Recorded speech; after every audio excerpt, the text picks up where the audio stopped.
A mother chooses to wrap herself in rags and appear poor at her own son's lavish birthday dinner. She wants to use this cruel little test to see whether the kindness she once planted still flickers in a world that values money more than humanity. But that night, her son's cold eyes and his silence, so polished, so polite, cut into her heart like a knife. It is that very silence, merciless and heavy, that betrays every hope she once had and drags the entire family toward a tragedy with no way out. This is not merely a tale of bitter revenge. It is a painful lesson about how to keep one's heart from turning to stone before regret comes too late and swallows everything whole. Will they still have a chance to make it right? Before we begin this story, let me know where you are listening from in the comments below. My name is Maggie. Everyone call me Margaret. I'm 58 years old, and what I'm about to tell you today will forever change the way you see your own family. I never told my son about the real extent of my wealth. Not until the night I decided to pretend I had nothing. Not because of the money, but because I wanted to know whether the kindness I'd planted in him for 35 years was still there. Daniel's call came at dusk. The city outside the window melted like a watercolor painting. Streaks of car lights, warm yellow kitchen windows, workers blending into the wind on their way home. I let the phone ring one more time for composure before answering. Hi, Mom. Are you free Friday night? His voice was brighter than usual, the kind of brightness that wraps a favor in ribbon. What's on Friday night? Dinner with Olivia's family, French restaurant in Back Bay. They want to meet you. Back Bay. Not a corner cafe. Not the kind of place with napkins thin as petals. I heard distant clinking of dishes, imagined him pacing the kitchen, opening drawers out of nervousness. Sounds nice. What time? 7. They're old Boston. Very traditional. I want everything smooth. So that means I should wear real shoes. I joked. He laughed, but it snagged somewhere in his throat. If anyone asks about Queens, Queens is my charm, I said. And Olivia's parents? Victoria and Charles Parker. He said it like reading out a board of trustees. They have a foundation, opera season tickets, a house on the vineyard. All badges of status. Not one word about kindness. I took note. I'm sure you'll like them. They're very accomplished. I heard him waiting for my praise. The same sound as when he was 8, bringing home a test paper, eyes scanning my face. The same boy who, years later at a party when he thought I couldn't hear, said, I want to marry someone whose family knows how to behave. Fine coats, but cold to wear? All right. Text me the address, I said. After I hung up, the apartment slipped back into its familiar rhythm. The fridge's hum, the crackle of the heater, the city's sound like a faraway tide. On the shelf, a photo of Thomas, my husband, smiling, his arm around my waist. Coney Island, fierce wind, steady sunlight. In that picture, we were poor and invincible. You hear that? I said to the man long gone. Dinner with the Parkers on Friday? In the window, my reflection overlapped his smile. Tortoiseshell hair clip, a sweater that still fit, hands fluent in both numbers and grief. On my finger, a thin gold ring, the steadiest investment of my life. Beneath the winter coat was the safe. Inside, papers, certificates, figures so large they looked imaginary, and the family necklace, drops of diamond like frozen dew. Daniel didn't know. He just thought, I worked in finance and was doing fine.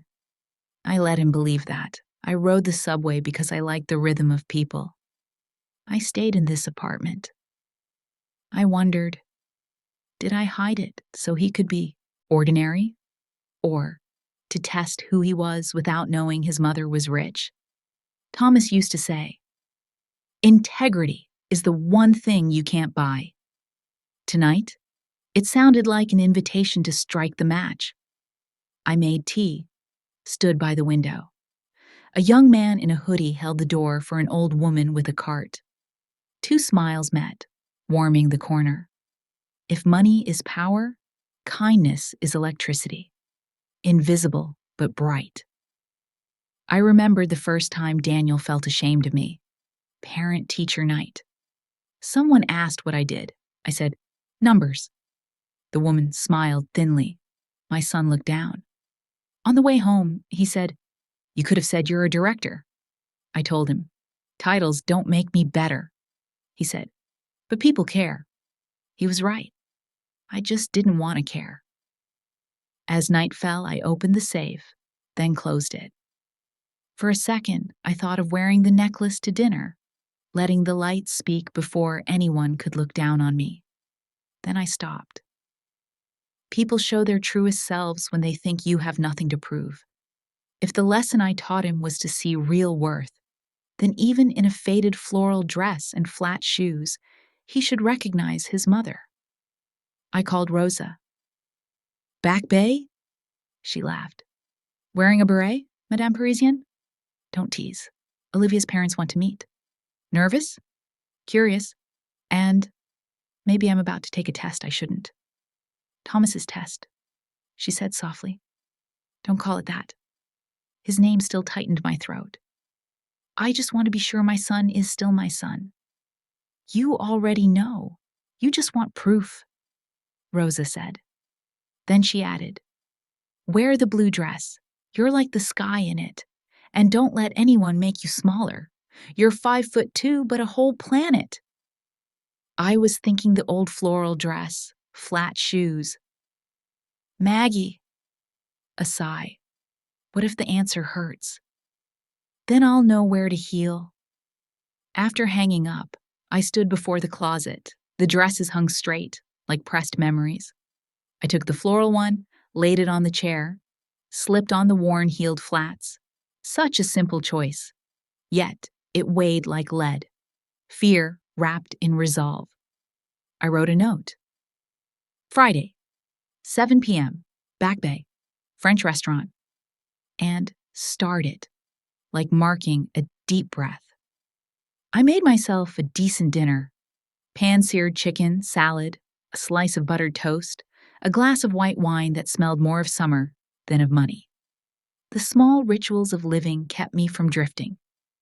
Before bed, I opened the safe and lifted the necklace under the yellow light. So beautiful, it made me waver. But I shut the box, slipped in a note. Not tonight. Morning flipped the city switch. At work, the numbers lined up obediently. Money flowed where it should. People asked my opinion and took notes. I could make money behave. People, less so.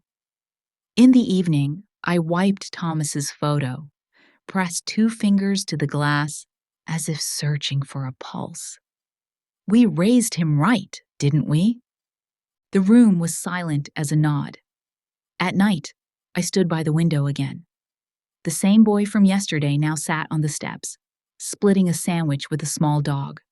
Somewhere, a train backed up with a long whistle. Daniel's phrase, "Old Boston," echoed like a bell. There's courage shaped like armor, and courage shaped like a bare heart. At my age, I know the latter is harder. I choose it.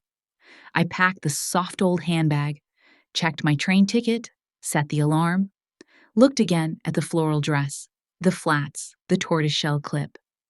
I carried no charm except a dead man's words and the thin faith that my son still remembers the way home. Before drawing the curtains, I pressed my forehead to the cool glass and whispered so quietly, only the wall could hear. Let's see how far kindness goes when money isn't there. And if this play costs me my son, I'll still have to keep walking. Friday morning arrived with the smell of strong coffee and a thin strip of sunlight slipping through the curtain. I rose slowly, feeling something heavy yet calm in my chest, like the still surface of a lake before the wind. On the table lay the note I had written the night before. Friday, 7 p.m., Back Bay, French restaurant. Beside it, a small star, no bigger than a nod to myself. I opened the wardrobe. The dresses hung in rows like versions of me through the years. The black dress for meetings, the gray suit for negotiations, the red dress from the days when Thomas used to tease that I was a stray beam of sunlight. In the far corner, quiet and obedient, hung the old floral dress, the collar worn, the fabric soft as memory. I lifted it from the hanger, brushed it off, and hung it on the door. From a distance, it made me look smaller, almost ordinary. But tonight, ordinariness was my choice. I didn't want to walk into that room with power. I wanted to walk in with truth. On the vanity, the velvet box lay slightly open, revealing the cold gleam of the family necklace. I lifted it from its cradle, holding it in my palm as the morning light shattered into tiny sparks across each stone. Thomas's voice moved through memory like a breeze. There are days you don't need to shine to be seen, Maggie. You just need to be real. I placed the necklace back, closed the lid. Beneath the velvet was the small slip of paper I'd tucked there last night. Not tonight. I smiled at myself. No, I wouldn't change my mind. A knock on the door. Rosa appeared, her smile edged with concern. She held out a brown paper bag. I brought an ivory silk scarf, just a light knot, for a touch of grace. I looped it around my neck, tied a simple knot, soft as a breath. How are you planning to grade your son's test? Rosa asked, leaning against the table, her eyes fixed on me. What if Daniel fails it? I fastened my button, looked down at the age spots on my hand. Then I'll know who needs forgiving, I said. I don't resent him for wanting to be accepted. I just fear he's forgotten who taught him what enough means. Rosa sighed, came behind me, straightened my shoulders. They can look down on you, but don't let them make you doubt yourself. You're 5'2", but you're a whole planet. I'm not going there tonight to be liked, I said, tilting my face to the mirror, smoothing a few silver strands. I'm going to observe. Afternoon poured honey-colored light across the wall.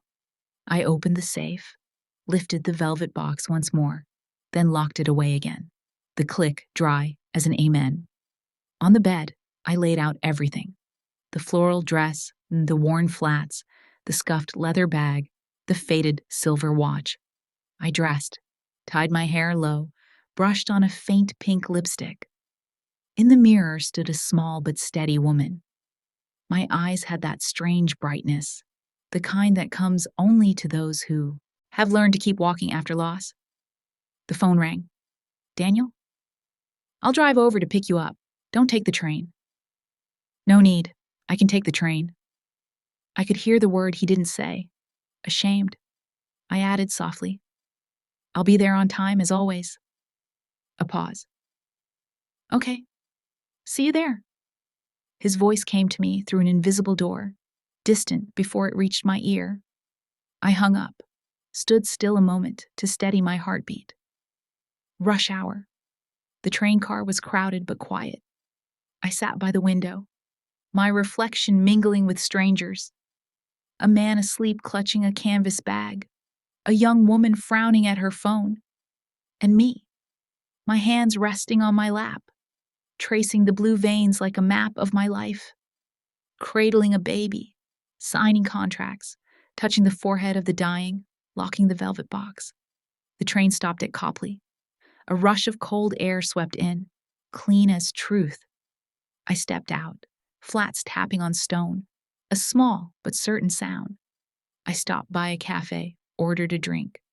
The barista glanced at my scarf. "You headin' somewhere, ma'am? You don't look like someone with time to spare." I smiled, half joke, half truth. I'm about to meet a part of my life again. He didn't understand but nodded, wishing me luck. The restaurant appeared like a painting framed in golden light. Inside, the piano threaded through conversations both polite and hollow. Daniel stood by the door, his suit crisp, his smile trying to hide the tension. "Mom, you look just like you." I touched his cheek. "That's enough." The waiter led us through a forest of white tablecloths to a round table by the window. Charles Parker looked up with a practiced smile. Victoria's eyes swept over me, cold from head to toe. Olivia met my gaze with soft apology before speaking. "Queens?" Victoria said, the word dropping slow, honey mixed with vinegar. "How charming." "Yes," I replied evenly. "Queens is very much alive." She faltered for half a heartbeat. Not much, but enough for me to know her mask fit snugly. Daniel cleared his throat, changing the subject. Olivia twisted her napkin, her fingers tightening. Menus were placed before us. I pretended to struggle with the French words. Victoria tilted her head, smiling thinly. "Would you like me to recommend something?" I folded the menu. "The simplest thing, please. Tonight I'd rather taste than show off." She said nothing. I heard the faint clink of glass, smelled butter and wine blending in the air like a glaze over the truth. I sat straight, my heart as calm as the table's surface.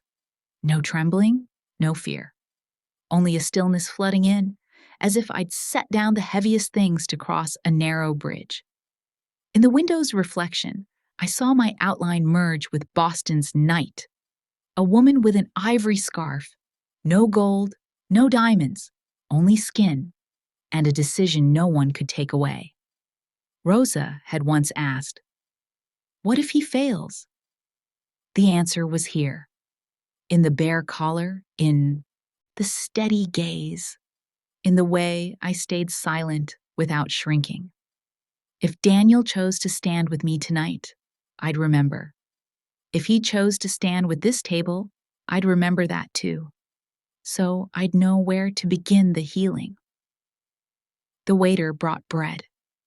Olivia gently pushed the basket toward me, whispering, "Would you like some butter?" "Thank you, dear." Her fingers brushed mine, cold and trembling. I smiled, enough to tell her I hadn't come here to hunt anyone. I lifted my glass, let the rim touch my lips, listening to the steady drum of my heart. Across the table, the light fell like a golden net. Inside that net, I could see everything clearly. Every face, every twitch, every habit of judging before asking a name. And suddenly, amid all this expensive air, I felt free. Free because tonight they were welcome to misjudge me, while I had the right to see them truly. I set the glass down, exhaled softly. "All right, Maggie, begin." And in that moment, I understood. The mask I wore wasn't to hide. It was to mirror. It would show me who could still see me when there wasn't a single jewel around my neck. If anyone ever asks whether air has weight, I'll say yes. At the exact moment you walk into a room where everyone has already priced you, before you've even opened your mouth. The waiter pulled out my chair. I thanked him with a nod, polite enough not to be dismissed, light enough not to offend. The light spilled over the table like a golden net. Across from me, Victoria Parker lifted her wine glass, the diamonds on her ears blazing, not from the light, but from the way she forced them to shine on command. "Daniel has good taste," she said, her eyes gliding over me. "Your mother looks simple, a rare quality these days." I kept the only luxury I could afford, I said softly. Simplicity. Daniel gave a strained laugh. Mom jokes like that. She works very hard. Oh, I'm sure she does. Victoria turned to the waiter. Get her something light. She doesn't need the foie gras. A salad will do. The words dropped on the table like ice shards. Olivia glanced at me, eyes apologetic. Daniel buried his face in the menu. I smiled. Salad's fine. I lived on it for years. A polite, empty chuckle rippled around the table, the kind of laughter that hides, not shares. Outside, Boston darkened like an oil painting. The window reflected my face and Victoria's measuring gaze. She tilted her head. You're from Queens, aren't you? How charming. Probably noisy. Where there are working people, there's noise, I replied. Charles, silver hair, the weary smile of a man used to being served, leaned forward. We rarely go that way. Too much traffic. You took the train? Faithful subway? I said. It doesn't care who I am, as long as I have a ticket. Interesting, Victoria murmured, pronouncing it as though she meant pitiful. I can't recall the last time I took a train. Probably college. The waiter set the salad before me. He cast a quick, apologetic glance, as if on behalf of the whole room. Some bread too, please, I said gently. Of course, ma'am, he replied, voice warmer than the music playing behind us. Victoria began talking about old Boston society, galas, charities, people who truly know how to behave. The words old money repeated, thick as expensive perfume, sharp to the nose, hollow to the heart. Olivia tried to mention a new gallery, but Victoria cut her off. Sweetheart, no work talk tonight. We have company. I looked at Daniel. He swirled his wine, the light circling his wrist, a child grown into a man, caught between two shores trying not to fall to either. Your work must be exhausting, Victoria said. At your age, still having to work. Admirable, really. I love what I do, I said, brushing the dust off the words. It keeps the mind clear, the heart warm. Independent women have a certain energy, she smiled. I just worry they forget. Some things can't be bought. Daniel froze, but said nothing. I've heard that before, I said, meeting her eyes. My husband used to say exactly that. Integrity is the only thing you can't buy. He was right. The table fell silent for a few seconds. The soft clink of Charles's spoon against his glass sounded like a tiny bell. I caught Daniel's glance, a flicker stretched between pride and fear, before he looked down again. At your son's age, Victoria said slowly, a man should be looking further ahead. Looking far, I repeated. Or looking down? A pebble dropped through ice. I hadn't meant to fight, but sometimes the truth rolls off your hand on its own. The main course arrived. Victoria spoke of Europe, of chateaux, of hunts and people on our level. Each time she said we, Daniel nodded slightly as if reciting a pledge. I listened, remembering the boy who once handed me wildflowers and said, I just want you to be happy, even if we're poor. Now, in his pressed suit, he sat silent while his mother was pushed beyond the border of the conversation. I wanted to believe it was fear, not shame. But fear, when prolonged, hardens into compliance. The waiter poured more water. Victoria glanced at me. You're so polite. Must come from experience with many kinds of people?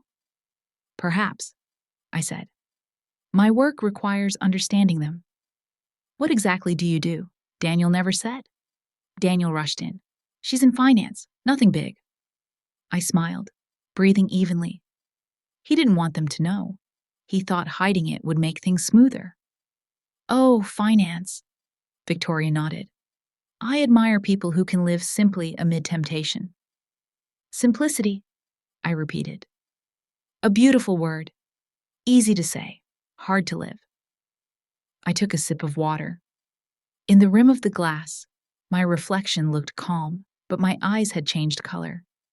The air smelled of butter, meat, perfume, heavy as a blanket smothering truth. Forks and knives tapped like a small orchestra, trying to fill a silence no one dared to touch. Dessert came. Victoria tilted her head. You're probably not used to places like this, are you? I prefer places where people care more about what you say than the price of the plate, I said, setting my fork down. She laughed. A crystal chime striking another. Daniel laughed too, thin as paper. Olivia blinked quickly, trapping a tear at her lash line. The room slid into a hollow pause, no one wanting to break it, because breaking it meant admitting it was real. I turned to Daniel, my voice gentle. Sweetheart, this mousse looks delicious. Go ahead. He nodded. I didn't blame him.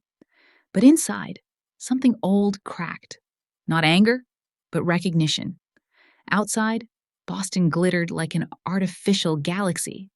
Inside me, another light came on. People who can wear diamonds and still be colder than the stones themselves. Disdain wrapped in civility. And my son was learning to speak that language. I looked up at Victoria, smiling. Thank you. It's been a memorable dinner. We think so too, she said, her eyes bright, as if she'd just placed the perfect chess piece. The waiter returned, holding the menu like a thin shield. Victoria set her glass down, turned to him with that practiced smile, then looked straight at me, her gaze aiming past my skin, into my dignity. For her, she said, nodding toward me. Bring something simple and affordable. She's clearly not familiar with the menu here. The crowded room shrank into a box. I heard the fizz of champagne from another table, the click of a pen somewhere distant, and my heartbeat changing tempo. My hand stayed on the tablecloth, steady as a lake before the wind. I lifted my head, met the eyes accustomed to commanding, calm as a well-honed blade, and smiled. The ice began to sing, announcing the first crack. There are meals that make you full, and there are meals that make you realize how hungry you truly are, hungry down to the deepest part of your faith. Tonight, sitting in this gold-lit room, I knew exactly what kind of hunger I felt. Victoria talked without stopping. Her voice sprinkled sugar over a blade. Sweet, smooth, and cutting. She spoke of South Africa, of wine, of hunters, of old Boston society, of people who really know how to behave. Each time she said we, the room seemed to shrink to fit inside her definition of we. And those outside it, like me, automatically stepped down a rung. I've always believed, she said, her eyes glimmering with self-satisfaction, that a good mother is one who teaches her son to hold his head high. You understand that feeling, don't you, Margaret? I set down my fork, voice steady. I've always believed a good mother is one who teaches her son when to bow his head. The table paused for half a beat. Daniel drew in a breath so small it trembled, as if afraid to break the invisible glass between himself and her. I felt his hand brush mine under the table, not a gesture of comfort, but a plea to stay quiet. In that second, I understood exactly where he stood. Of course, Victoria said, taking a sip of wine, lips curving into a thin smile. People from humbler places often learn that skill quite well. I tilted my head. And people used to being lifted up often forget how to stand on their own. Charles laughed, the nervous laugh of a man frightened by thickening air. Philosophical! What do you do, Margaret? I work with numbers, I said. Victoria turned to Daniel, her tone half question, half instruction. Darling, why don't you explain properly? Daniel rushed in. She's in finance. Nothing big. Oh, finance. Victoria nodded, pleased with herself. I know someone who used to do accounting. Very honest, very diligent. The income, modest but comfortable. I smiled, my voice unchanged. Simplicity has its cost. It's expensive in peace. Her gaze skimmed over my floral dress as if checking the label. I suppose you really do enjoy simplicity. Maybe it's how you keep smiling, even when life isn't kind. Mother, Olivia whispered, pleading. But Victoria had already crossed the line. Daniel bit his lip. I looked at him. He saw it. He knew it. But he stayed silent. People say silence is golden. At this dinner, my son's silence was the coldest knife in the room. I remembered Daniel at 8, crying because a classmate mocked him. Your mom wears cheap clothes. I'd wiped his tears and taught him to say, my mom isn't ashamed of working. Now, at 35, he sat in a perfect suit, silent while someone sliced into his mother's dignity. That wasn't fear anymore. That was choice. The waiter brought dessert. The air grew thick with butter, vanilla, and wine. Sweetness so heavy it stifled. Victoria turned to Daniel. We're lucky to have Olivia. Her family will support you in so many ways. Connections are everything now. Support. The word landed hard. A coin dropped on marble. She didn't even bother to hide how she valued their love, as a profitable investment. I'm sorry to be direct, I said, meeting the eyes of the pampered cruelty. But it sounds like, to you, marriage is a transaction. She laughed as if I'd said something adorable. I simply believe in realism. Love doesn't feed you on wildflowers.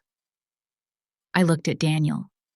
His fingers tapped the rim of his glass, eyes avoiding mine. A man waiting for the storm to pass instead of locking the door. He was no longer the boy who once brought home wildflowers for his mother. He was the man bartering peace with silence.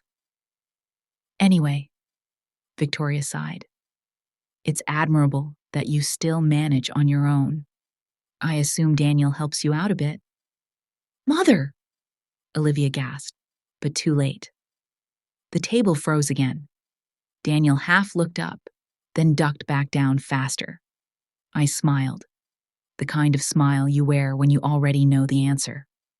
I pay my own rent, I said, but thank you for your concern. Don't take it the wrong way. She hurried to smooth her words. We just worry about Daniel. His stress is immense. Stress? I repeated softly. Since when did filial duty become a burden? Daniel's mouth opened, then closed. Not a word. His silence swelled, larger than the piano's melody, larger than the clinking of silverware. It told me, I choose harmony over truth. I heard it clearly.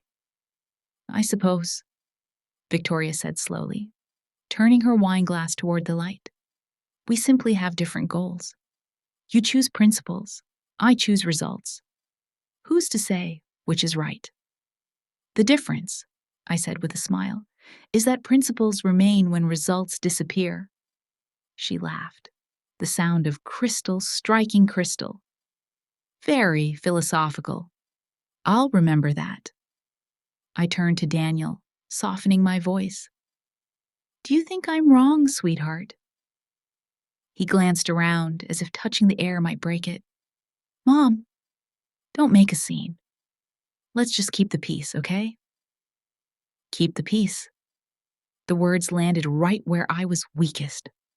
I nodded, swallowing the salt rising in my throat. Victoria smiled like a victor. Olivia studied her hands. Charles looked away. Only the waiter quietly refilled my glass. A small, quiet kindness. I placed my hand over the glass, letting the chill of it pull me out of the fog. "You're right," I said, just loud enough for all to hear. Some people stay silent out of wisdom, others stay silent because they're afraid to see themselves in the mirror. No one answered. The piano's melody thinned, fragile as silk about to tear. I didn't want to punish my son. I wanted to wake him. But sometimes, to wake someone, you have to let them feel what loss really is. I stood, careful not to let the chair scrape. "Excuse me, I need some air." "I hope the air here suits you," Victoria smiled. "It's more suffocating than I expected," I said, walking away, my flats tapping a steady rhythm on the stone floor. Each step matched my heartbeat, and between them, a lesson sealed itself inside me. My son's silence was my deepest pain, and also the signal that it was time to fight back. I pressed my hand to the glass door. The cold wrapped my palm, then slipped away. I turned back to the table, sat down, looked at Daniel. "Sweetheart," I said softly, "I'm still here." He looked at me, eyes flickering like headlights in fog, then lowered them again. Victoria leaned forward, her sweet-edged smile returning. "Well then, Margaret, I have a tiny, purely practical question." She leaned closer, her voice low enough to sound private yet loud enough to humiliate. "Do you really manage to pay your rent yourself? Or does Daniel help? We're just worried about his nerves, you see." The room exhaled sharply. Olivia set her spoon down, the metallic clink dry and final. Daniel closed his eyes. I met Victoria's gaze, placed my glass down slowly, letting the sound of it meeting the table land like a marker in time. At the edge of my smile, there was a blade she hadn't seen yet. "All right, Victoria," I thought. "We've reached the bottom of politeness. From here, the truth starts to climb." And I held my silence for one heartbeat, just long enough for her question to hang between us like a noose. Before I opened my mouth, if silence had a shape, that moment's silence was a thin blade lying between me and Victoria Parker, bright, sharp, and waiting for a single misplaced breath to cut. She smiled, an artist's smile, wide enough to seem gracious, curved enough to keep control. "Margaret," she said, her voice lowering, as if she were about to share a precious secret. "I have a small proposal. Really, it's to help you." I said nothing. Daniel leaned forward, his shoulders tense. Olivia frowned. Charles stared into his wine, avoiding the glare of his own reflection. Victoria reached into her purse and drew out a piece of paper, setting it on the table as one might present a calling card. "We understand that life isn't always easy," she said slowly, each word gliding across the tabletop, "especially when one lives alone. I don't want Daniel to worry too much, so—" She nudged the paper toward me. "This is just a little way to make sure you're comfortable." The paper was crisp white, with neat numbers written across it. $500 per month. I looked at it, feeling the cold travel from my fingertips to my throat.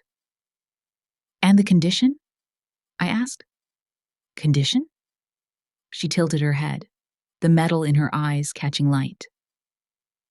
"Only that. It might be better if you didn't mention your address or line of work when meeting our friends. Not because we're ashamed, of course not. But society can be so easily misled, you understand. People judge so quickly." Daniel set his glass down, harder than necessary. The sound turned every eye toward him. But he only managed 2 words. "Mom, don't misunderstand." "Misunderstand?" I repeated, my voice raw.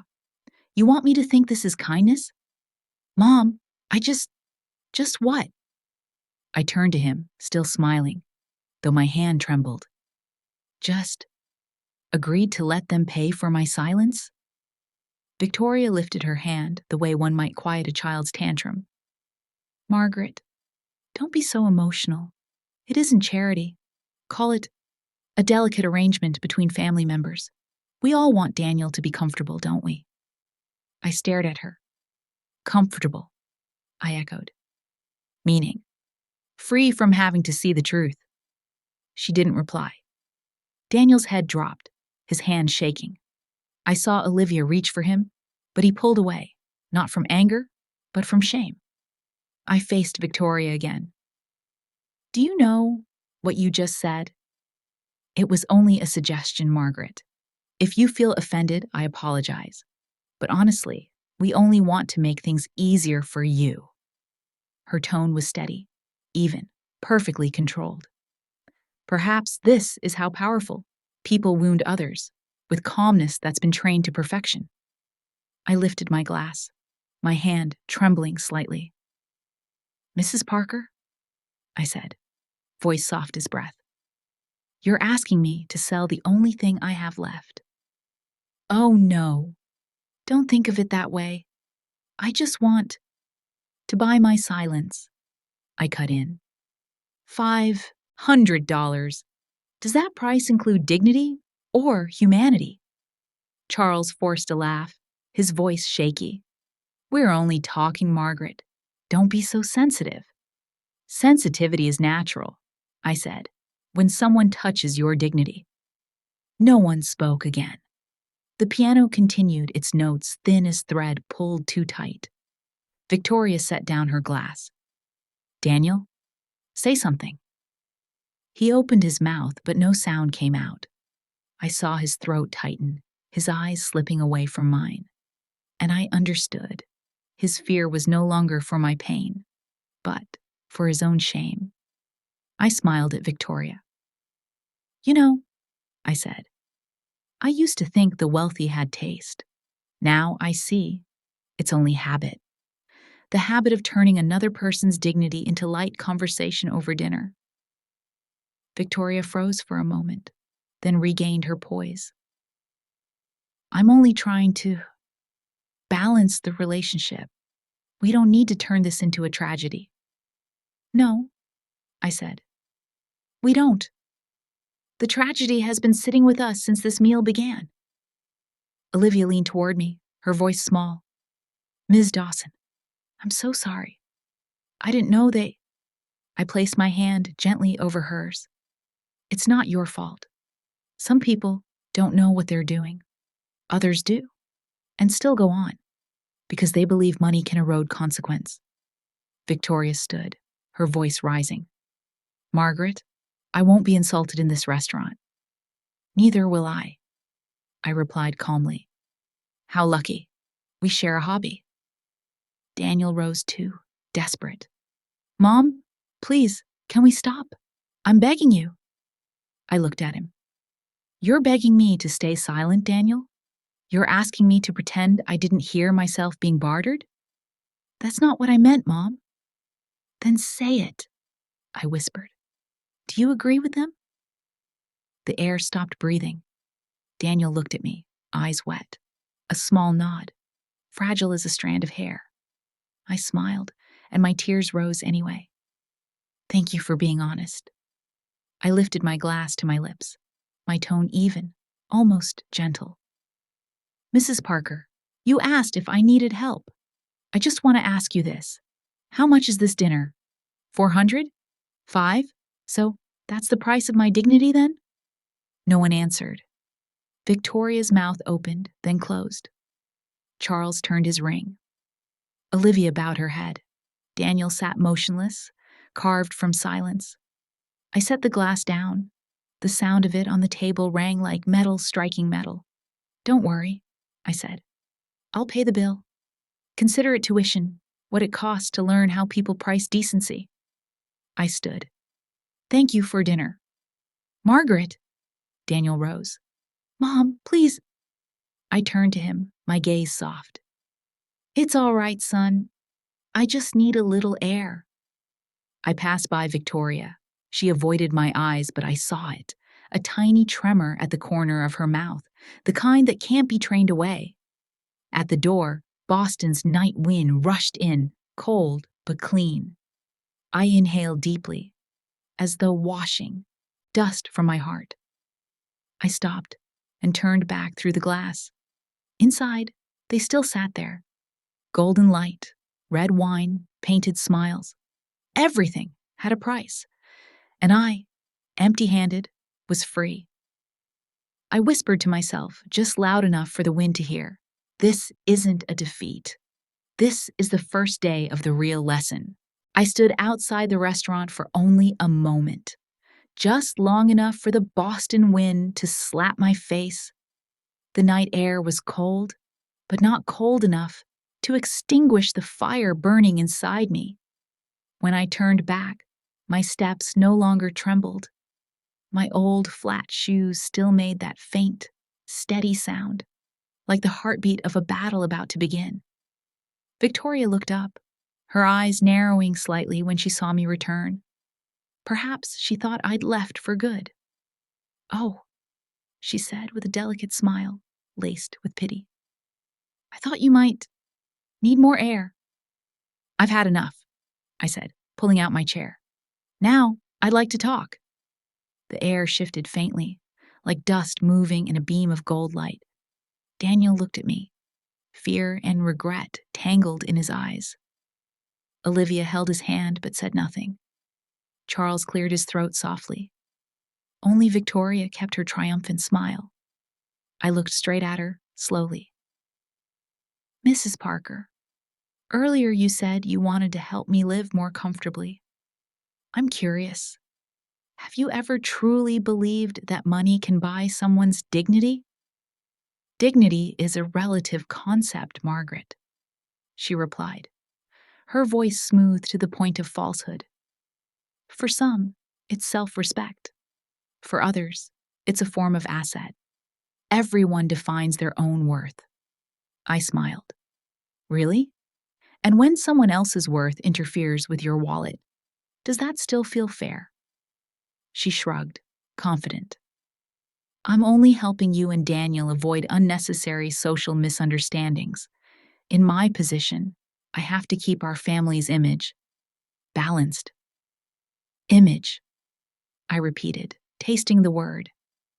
The only thing you're protecting is the mirror, not the person standing in front of it. Charles blinked. Daniel lowered his head. I leaned back, calm, as if telling an old story. I happen to know Mr. Parker donated to the St. Andrew's Charity Fund last month. $20,000, wasn't it? Charles looked up, startled. How do you know that? I smiled. Because I was there. I'm the one who signed off on that contribution, under Crestview Holdings Foundation. Victoria's brow lifted, though her tone stayed cool. You were there. Not just there, I said, meeting her gaze. I structured the entire donation package, made sure every cent of Mr. Parker's $20,000 went through a tax-exempt trust. That's how Crestview helps families like yours save hundreds of thousands a year. The air at the table thinned, as though the oxygen had been sucked out. Charles opened his mouth, but Victoria was quicker. You're saying you work at Crestview? I don't work there, I corrected. I run the finance division. I'm the chief financial officer of Crestview Holdings, the one who approves large expenditures, including the ones your family likes to brag about at cocktail parties. For the first time that evening, I saw the light flicker in her eyes. Her lips stayed curved, but her fingers tightened around the stem of her glass. You're joking? I don't have much of a sense of humor, I said. At least not with people who think dignity can be purchased by check. Daniel stared at me, his lips trembling. Mom? I turned to him. You didn't know? Maybe I never told you. Because what mattered to me wasn't who I am. It was who you are without me. But maybe, tonight, you needed to hear the truth. Victoria inhaled sharply, trying to regain her footing. If you truly hold that position, why pretend to be poor? What do you want? Some kind of moral experiment? I met her gaze, my voice dropping low. No, I just wanted to see who in this room would still be kind when they thought there was no money involved. She went still.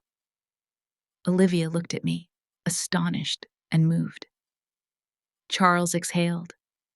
Daniel sat as if hollowed out. I turned my glass slowly in my hand, letting the light flicker across the table. You told me dignity was relative. Then, let's see how relative this feels. Crestview not only holds shares in your husband's company, it's currently preparing to review the Parker Group's charitable trust for potential financial irregularities. The table froze. Charles went pale. What did you say? I smiled faintly. Don't worry. I haven't told anyone. I don't like threats. I like truth. And the truth is, if you thought you could buy my silence for $500, you've underestimated both my position and my humanity. Victoria set down her glass. The soft click sounded louder than the piano. I didn't know. You don't need to, I said. Just remember this. The woman you tried to humiliate happens to oversee your company's finances. I don't need to prove a thing. She said nothing. For the first time that night, I saw real fear in Victoria Parker's eyes, not because I was stronger, but because she finally realized how little she actually knew. I rose, my tone still calm. You said I don't understand luxury. Maybe you're right. To me, luxury isn't silver plates. It's how one treats others when they believe no one is watching. Then I turned to Daniel. My voice softened. Son, they offered me $500 to keep quiet. But I think I just earned something worth far more. The truth about who each of you really are. I took out my wallet, drew a card. Let me pay for dinner. Consider it an investment in this lesson on ethics. Charles tried to stop me. That's not necessary. I insist. I handed the card to the waiter. The black gleam of the Crestview corporate card caught the light. And Victoria's eye. Company expense, I said. We'll call it field research. As the waiter walked away, I pushed back my chair. Mrs. Parker, I said, you were right about one thing. Dignity may be relative. But remember, those who keep the ledger always know what the numbers truly mean. I smiled at her one last time. Tell me then, $500 for my self-respect. How much did your pride cost you tonight? I walked away. Behind me, no one spoke. Even the pianos seemed to fall silent, as if ashamed on their behalf. At the door, I paused and glanced back.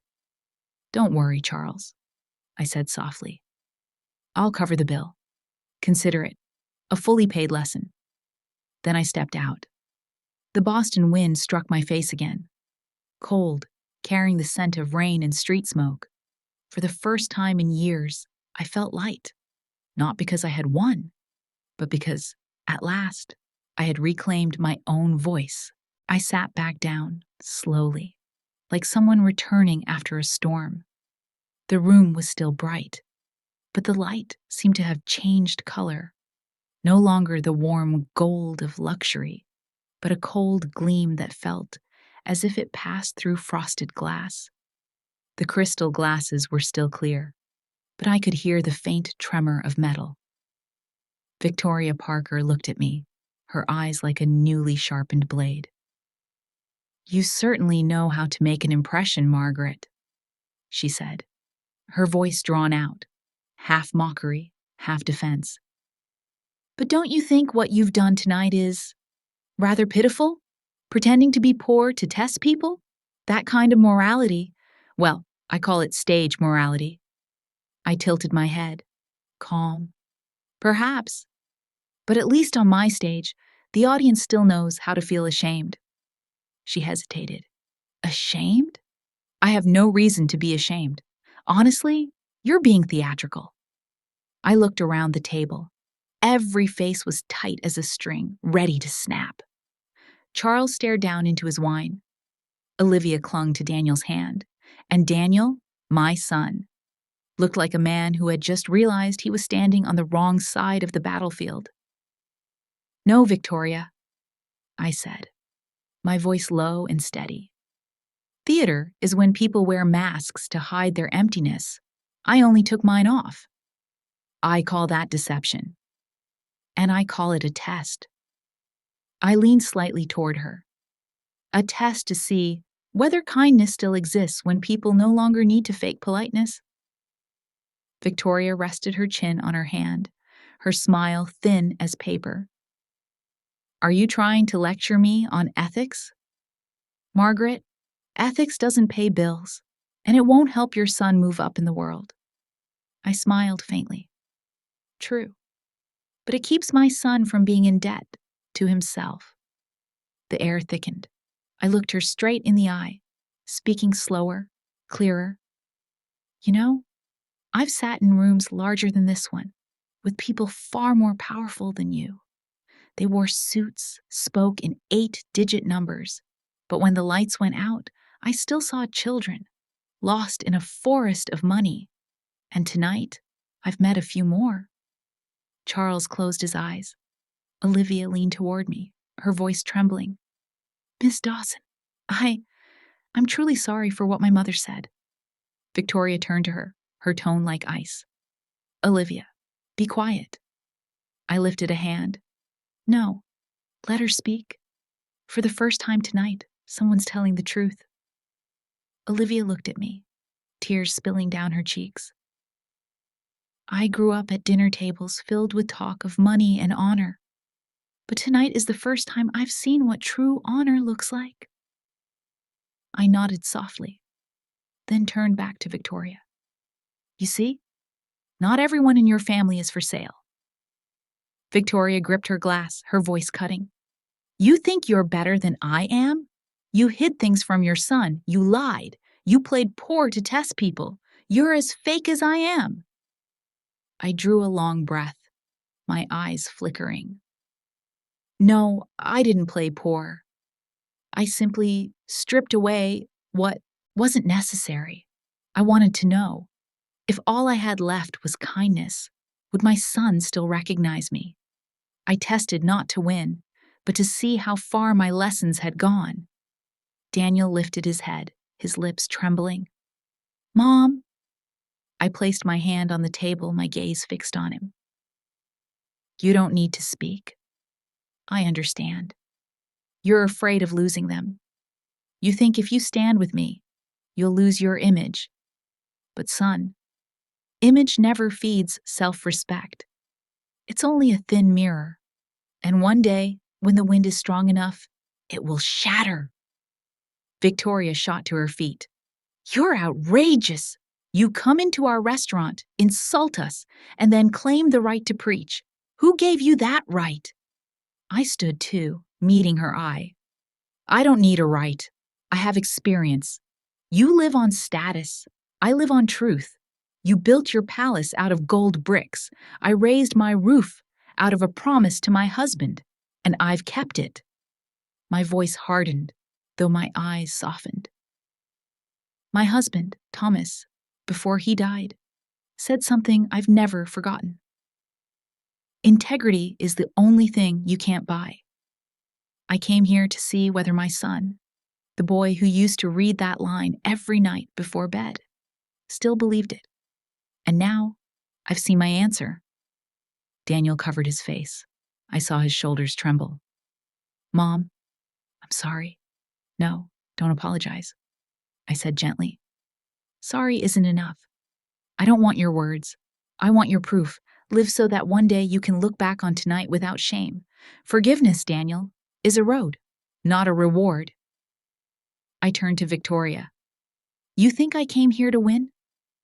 No. I came to restore justice for someone who's gone, and to teach my son that some battles need no swords, only character. She stared at me, her voice weakening. You talk as if you're a saint. I'm no saint, I replied.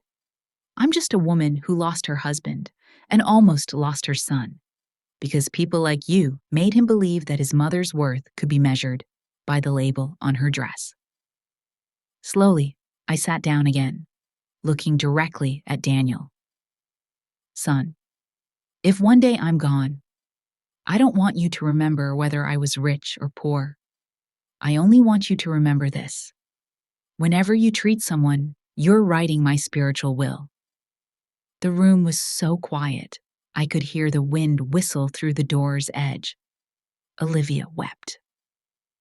Charles bowed his head. Victoria sat still, her eyes hollow, like a statue whose face had been chiseled away. I lifted my water glass and spoke softly. Mrs. Parker, your money can buy flowers, buy wine, even buy silence, but it cannot buy respect. And tonight, you've thrown that away yourself. Charles whispered, Margaret, you're right. I nodded. I don't need anyone's agreement. I only need the truth on my side. I took out my wallet and drew the company's black card. The waiter approached instantly. I'll pay. No need, Charles said quickly.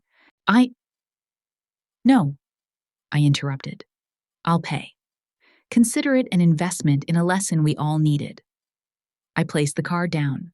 The black sheen reflected on Victoria's face, catching on the tiny crack at the corner of her mouth. This is Crestview's corporate card, I said. You know it, don't you? It handled your family's charitable fund. Tonight, it settles the remaining debt, a lesson in dignity.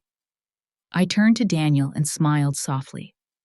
Son, you don't owe me an apology. You owe yourself an awakening. I rose. The table stayed silent. I walked toward the door and paused. My voice was low, but every word clear. Mrs. Parker, you called me false. But the truly false are those who think they're good only because they've never been tested. Tonight, the test came, and you failed. No one spoke. I turned away. The cold wind swept in, carrying the scent of wine and wilting flowers. I drew a deep breath. It felt like washing my heart clean. Outside, Boston shimmered under the rain.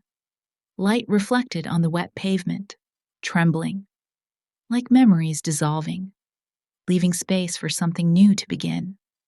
I walked slowly, each step lighter than the last. I wasn't thinking about victory.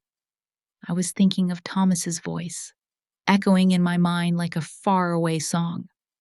You don't have to prove anything to the world. You only have to live true to yourself. I lifted my face to the sky. Rain fell softly against my skin, and I smiled. I had kept not only my promise to my husband, I had kept my own soul. And in that damp night, I knew the reckoning was over. What remained was redemption. That night, Boston was wet with rain. Drops on the taxi window caught the yellow lights, stretching into trembling streaks like memories someone had just stirred. I sat still, hands on my bag, listening to my heart beat slow. Since leaving the restaurant, I hadn't said a word, not to Daniel, not to myself. The driver asked quietly, Where to, ma'am? Queens, I answered. Nothing more. My voice was hoarse, but steady. The road unspooled, buildings slipped by, the city lights dimmed. I looked outside and realized that Boston at night was no different from a person. Beautiful, dazzling, and lonely in its own brilliance. I remembered Daniel's face as I walked away from the table. That look. It wasn't a rebellious son's. It was a man seeing himself, stripped bare. In those eyes, I didn't see hatred, only fear. Fear of losing his image, fear of exposure, fear that his mother had seen through him long ago. When the car stopped in front of my apartment building, I paid, thanked the driver, and went in. The hallway was empty, the fluorescent lights buzzing faintly. I passed the familiar doors and unlocked my own, a small, warm space. Cold air slipped through the window frame, but not enough to make me feel alone. On the table, Thomas's photo was still there, his gentle smile, his soft eyes. I went over and laid my hand on the frame. "Do you see?" I whispered. I kept my promise, but I'm not sure I still have the strength to love our son the way I used to. Outside, wind hissed past the window. I closed my eyes and let the exhaustion spill over, like water breaching a bank. The phone vibrated. The screen lit up. Daniel. I let it ring. Once, twice, 3 times. I didn't pick up, not out of anger, but because I knew, right now, silence was the truest answer. Half an hour later, a message. I opened it. "Mom, I'm sorry. I was wrong. I don't know how. I just sat there. Can you forgive me?" I stared at the words, a sting opening in my chest, like an old cut reopened. I wanted to reply, but then I erased everything I typed. Forgiveness can't be handed over at once, because forgiveness isn't a sentence. It's a journey. I turned off the lights and stepped onto the balcony. The drizzle had stopped, leaving only dampness in the air. Down on the street, cars passed, splashing water. I leaned back against the wall and closed my eyes. Thomas used to say, "Forgiveness doesn't mean forgetting. It means stopping the past from controlling the present." I smiled faintly, my breath dissolving into the night. "You're always right," I murmured. But to stop, one needs to see that the other person has truly changed. Another message tone. "Mom, I'm not asking you to forgive me now. Just give me a chance to prove I'm still your Daniel." I put the phone down and watched the streetlight's reflection drifting across the floor. I saw myself in the shadow, no longer the strong woman from the restaurant, but a mother learning how to let go, little by little. By dawn, I still hadn't slept. The ticking of the clock softened into the dark. I replayed the piece Thomas loved, an old piano tune, slow and sad. The melody made me think of Daniel as a child, sitting on the floor, drawing our family of 3 beneath a perfectly round sky. That door of memory opened so gently that my tears fell without a sob.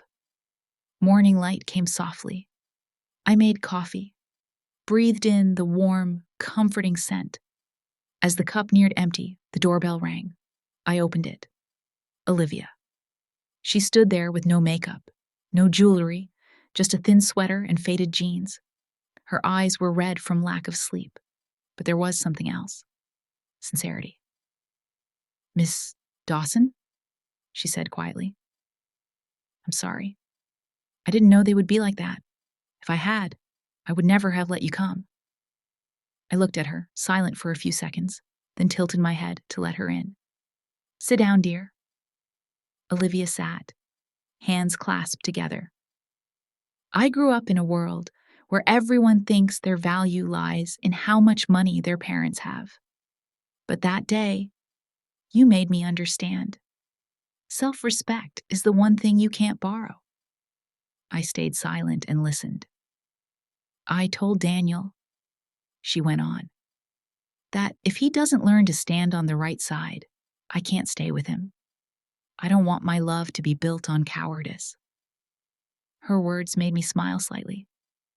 "Thank you," I said. "You have a good heart. Don't let them make you doubt it." Olivia's eyes shone. Will you forgive him? I exhaled slowly. Forgiveness isn't opening the door for someone to come back in. Forgiveness is opening the door for yourself to walk out of the pain. But for me to do that, Daniel has to relearn how to be a person. Olivia nodded, lips pressed tight. We sat in silence for a while. The little apartment held only the sound of the wall clock and the faint drift of coffee. Before leaving, Olivia turned back. He'll come to you. I know he will. Please, don't close the door. Give him the chance to make it right. I smiled, gentle but tired. My door isn't locked, Olivia. But whoever comes in must know how to keep their kindness so it doesn't shut again. After she left, I sat at the table and wrote a small note, placing it against Thomas's frame. My love, the test isn't over. But I've seen the first light of change. Perhaps every wound needs time and a reason beautiful enough to heal. That evening, I received a final message from Daniel. Mom, I'm on my way to your place. I won't say much. I just want to sit with you, if you'll let me. I read it, then looked out the window. The city shimmered, but no longer felt distant. I drew a long breath and replied, All right, but don't say anything. Just sit quietly, so I know you still remember how to listen. As I set the phone down, a lightness spread through my chest. I didn't know what the future would be, but I knew forgiveness had begun, like a small seed stirring in damp soil. I turned back to Thomas's photo and whispered, We've won, my love. Not because someone lost, but because kindness isn't extinct yet. Outside, the wind moved through the trees, the leaves brushing together softly, like life's slow applause for those who know how to stand tall after being brought low. And in that moment, I smiled. Not the smile of a victor, but the smile of someone who had finally found peace. On Tuesday afternoon, just as I was setting a vase of wild daisies on the table, there came a knock at the door. 3 soft, hesitant taps. I opened it. Olivia stood there. No makeup, no heels, just a thin sweater and her hair tied low. Fatigue lingered in her swollen eyes, but beneath it, there was something rare. Sincerity. Miss Dawson, may I come in? She asked softly. I stepped aside to let her in and poured tea. The room gradually warmed. Olivia cupped the teacup in both hands, as though trying to warm the words she had yet to speak. About that night. I'm sorry, she said, her voice low. I know my mother was cruel, and I just sat there. She said you staged that pretend poverty act to embarrass them, but I saw it differently. I looked into your eyes and realized you only held up a mirror on the table. I waited in silence. Olivia swallowed. I was raised to believe value came with the Parker name, with the parties, the titles, the charitable foundations. I lived like a doll in a glass cabinet, bright, clean, and hollow. That night, the glass cracked. I didn't just come to apologize. I came to learn. I want to know how you stayed standing in the face of contempt without becoming bitter. I want to be free from that false light. I looked at the young woman and saw a version of myself long ago, so desperate to belong that I would have traded anything for it. Emptiness isn't frightening, I said. Emptiness means there's still room to receive what's right. What do you want to learn first? How to keep peace, she whispered. Not peace from winning over them, but peace from no longer needing them. I poured more tea. Peace is the result of letting go. You can't carry pride, fear, reputation, and kindness all across a narrow bridge. You have to choose. Olivia nodded. Tears fell. I let them. In this house, tears were allowed to exist. Do you hate them? She asked.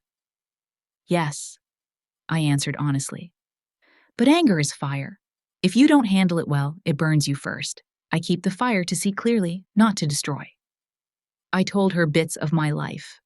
The time I was mocked for a cheap dress, the time I chose to smile and respond with professionalism, the time Thomas held my hand in the hospital and said, "Don't let anyone price you by your label." Olivia wiped her eyes. I want to change, but I'm afraid. If I speak up, I'll lose my family. Fear isn't bad, I said. It only turns bad when it drives the wheel. Use it as a signpost. Wherever you're afraid, that's usually where courage is needed. She was silent, then sighed softly. I told Daniel that if he doesn't learn to stand on the right side, I can't stay with him. I looked at her longer, warmth stirring inside me. You've just chosen the hard thing, but the right one.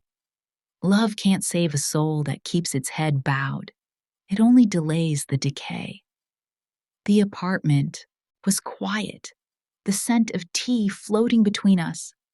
Afternoon light slipped through the curtains, laying a golden streak across her cheek. Do you see the light? I asked. Light only enters where there's a crack. People fear the cracks, but that's where light comes in. Olivia smiled through her tears. Would you guide me? Not like a teacher with lessons, but as a mentor. I don't have a curriculum, I said. Only experience and a few scars. If you're willing to listen, every scar is a lesson. I will, she said firmly. So I gave her a few assignments. Each day, write down 3 things you're grateful for. No repeats. Once a week, do a nameless act. Wash dishes at a cafe, wipe tables at a church, pick up trash in the park, and tell no one. When you spend money, ask yourself, is this a need or a performance? If it's a performance, set it down. When you're afraid, list your 3 biggest fears and take one small action against one of them that week. Olivia took notes, her posture straightening, her eyes brightening as though she had finally found a direction. Do you have something for me to tell Daniel? She asked. I thought for a moment. Tell him. I'll hold your hand when you stand tall. When you bow, I'll wait for you to rise, but I won't bow with you. And tell him, his mother hasn't locked her door. It just opens by actions, not words. She nodded, holding her teacup to warm her hands. Have you forgiven him? Forgiveness is the door you open for yourself to walk out of pain, I said.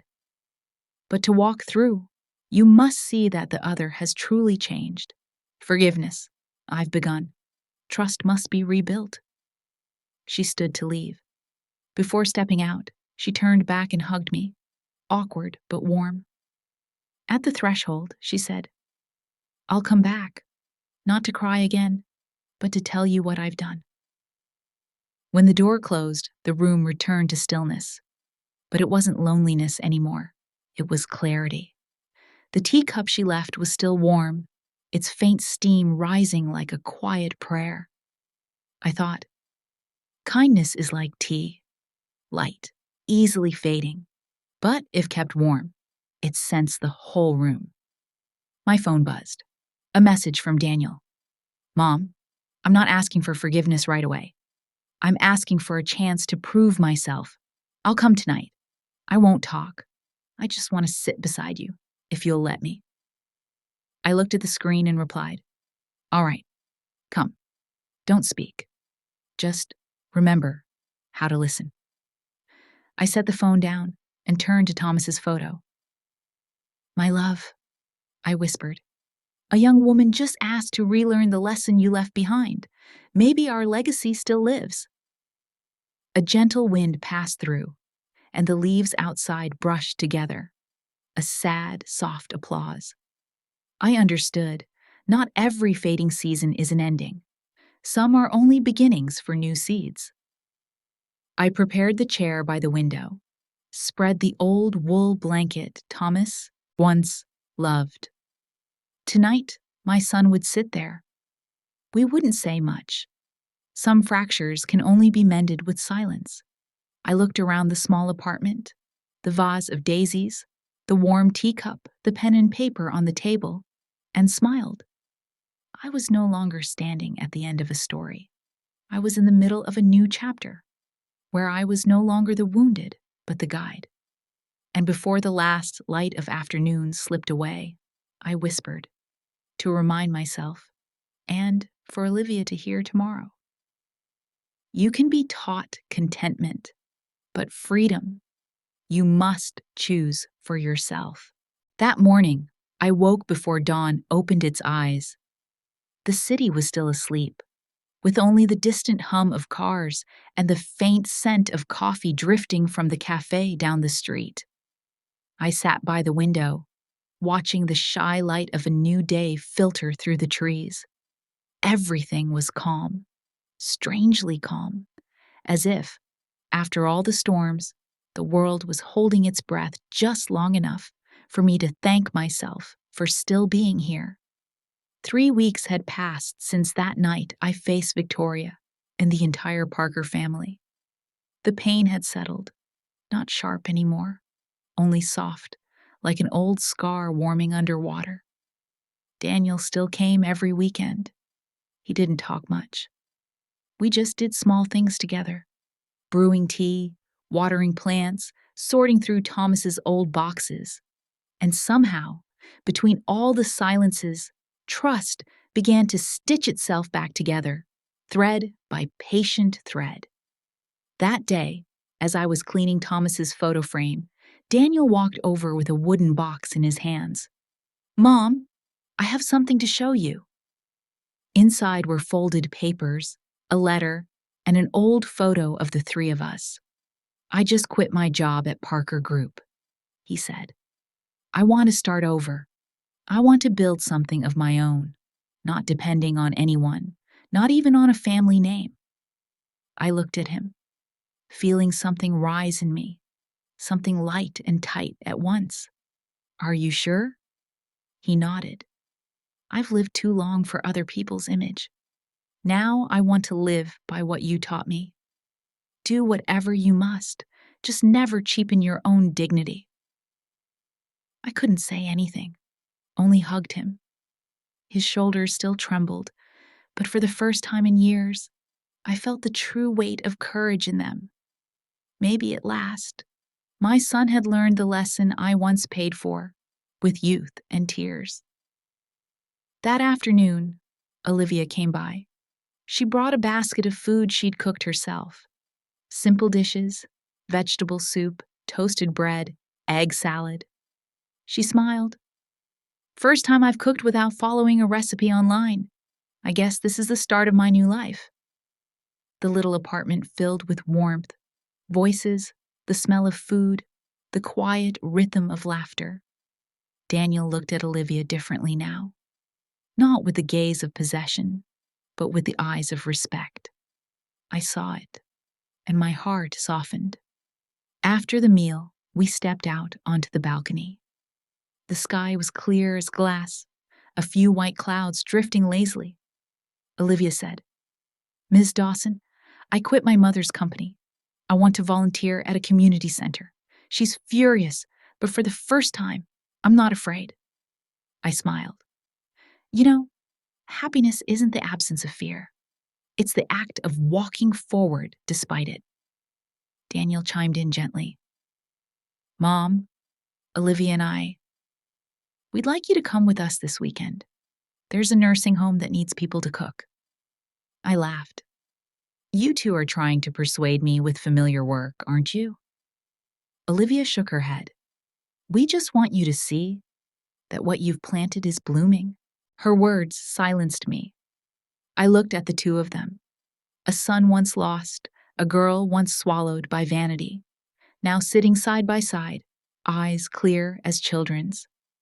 I realized that sometimes the revenge of dignity doesn't require pain. It just needs time for truth to grow tall. By late afternoon, we cleaned the kitchen together. Daniel washed the dishes. Olivia wiped the table. I stood and watched. And for a moment, I wanted to cry. Not from sadness, but because something so simple had returned to this home.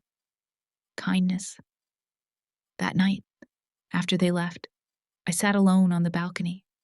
The air was cool, carrying the faint scent of wild daisies. Below, car lights stretched like rivers of gold. I held my teacup, watched the steam rise and vanish. In that moment, I finally understood something it had taken half my life to learn. True wealth isn't what we have, it's what we no longer need to prove. Once, I thought happiness meant being recognized. Now I only wish for peace.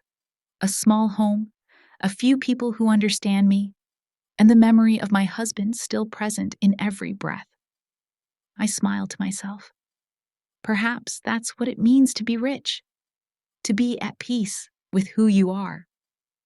When night fell, my phone chimed. It was Olivia. Ms. Dawson, today, an old lady at the center said, "Thank you for your smile." You know, that smile meant more to me than any gift I've ever received.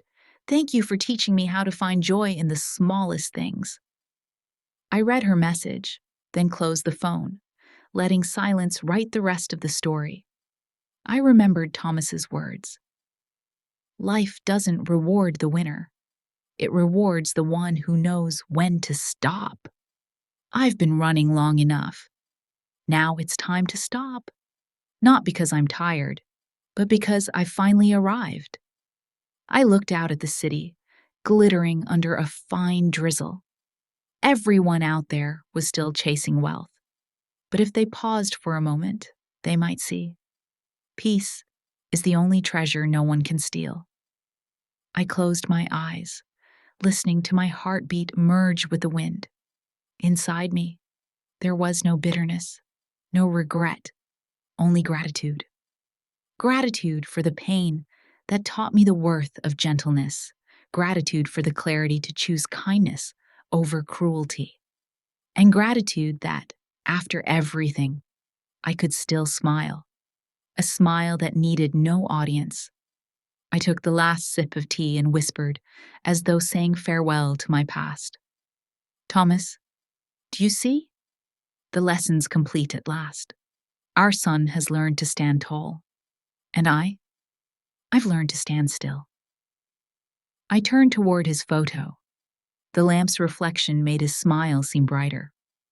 Outside, mist wrapped around the streetlights, making the whole world seem to breathe with me. I set my cup down and spoke softly, half to myself, half to anyone out there weary from their own journey. I wear no jewelry, drive no fine car, own no mansion, but I wear the rarest luxury of all, peace. Peace is the one possession that cannot be borrowed or stolen. And you, what is it you're chasing? Are you sure you're truly rich? There are revenges that require no knife, no bitter words, only the act of living better than those who once hurt you. Margaret did not win through power, nor did she pay with tears. She simply rose, composed, and let her kindness be the final blow. The world often confuses weakness with forgiveness. But in truth, forgiveness is the highest form of courage, because it forces us to keep a soft heart among those who once made it callous. She did not need to prove who was right or wrong. She only needed to prove this. The truly strong do not need to push others down. They only need not lose themselves. Now, with the light in the little apartment still warm, the scars no longer painful, and instead marks of proud testimony, Maggie knows she has won. Not by defeating others, but by conquering the darkness within herself. because sometimes the most beautiful revenge is inner peace. And you? If it were you, would you choose revenge by making them suffer or by making yourself happier? Leave one sentence, just one sentence, that says what you believe true wealth in life is. I want to read it very slowly, the way Maggie chose to live after the storm.